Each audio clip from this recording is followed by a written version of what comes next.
বহৰীৰ বন্যাটোৰ এতিয়া হাহাকাৰময় পৰিস্থিতি অৱস্থাত আছে এইসকল বন্যাতসকল।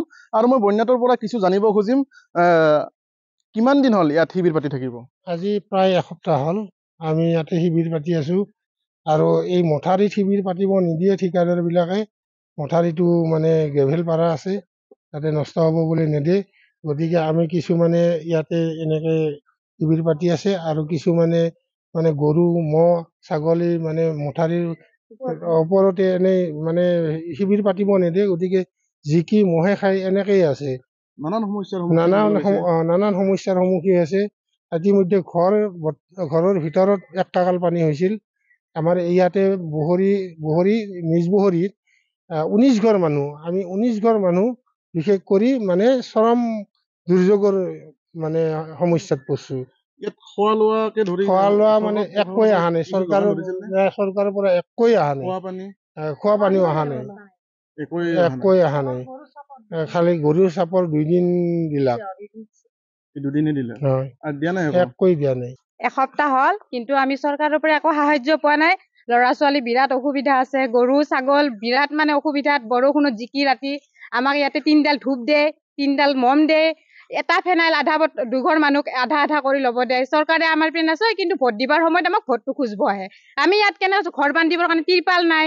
আমাকতো ইয়াতে কমচে কম মানুহ চাব লাগে। মানুহৰ কানি কাপোৰ পানীত উটি গৈছে, ল'ৰা ছোৱালী চেণ্ডেল উটি গৈছে, ৰাতিৰ ভিতৰতে মানুহ ভাত খাবলৈ নাপায়। খালি গৰুক চাপৰ খিনি দিছে, সেইটোৱেতো ডাঙৰ কথা নাই। আমি ইয়াত কেনেকে খাইছো, কেনেকে আছে মানুহবিলাক, কেনেকে আছো, পকা পিপাৰৰ পৰা আৰু মথাউৰিত ঘৰ বান্ধিব দিয়া নাই। এইবিলাক চাব লাগে মানুহ আহি কেনে। এই যে ৰাস্তাত ঘৰ বান্ধিছে, আপোনালোকৰ টকাৰে ঘৰ বান্ধিছে, আপোনালোকৰ যাৱতীয় যি সামগ্ৰী আছে নিজেই ঘৰ বান্ধিছে। এক কাকাল পানী ভাঙি কেনে বাঁহ আনিছে, চিঙা তিৰপাল আনি মানুহ ঘৰত জৰা লগাই কেনে কিবা কৰি মানুহ বাচি থাকিব লাগিলে তো কিবা কৰিবই লাগিব, ল'ৰা ছোৱালীক ৰাখিব লাগিব।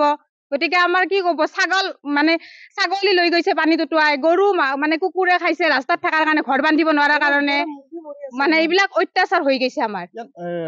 চাউল দাইল খোৱা লোৱাৰ এইবিলাক একো সাহায্য অহা নাই, একো সাহায্য অহা নাই। সৰু সৰু কিমান ল'ৰা ছোৱালী আছে, তেওঁলোকৰ প্ৰতিও একো সাহায্য অহা নাই। এইবিলাক আৰু কি ক'ব, চৰকাৰক ক'লেতো এইবিলাক মানে বেয়াই পাব।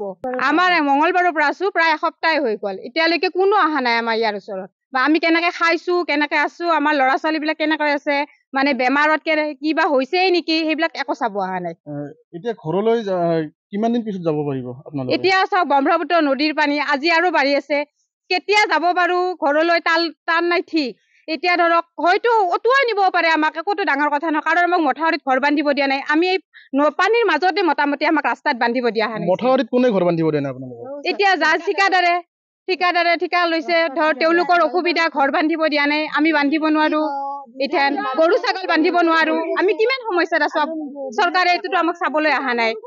কি আহ্বান জনাব চৰকাৰলৈ? এতিয়া চৰকাৰক আমি এটাই আহ্বান জনাই, সময়ত যিখন ভোটটো লাগে তেওঁলোকে আহি আমাৰ পৰা ভোটটো ললে হ'ল। আমি কি কৰিছো, কি খাইছো, কি পিন্ধিছো, আমাৰ ল'ৰা ছোৱালীক চাব নালাগে। তেওঁলোকক ভোটটো লাগে, ভোটটো আমি দিম।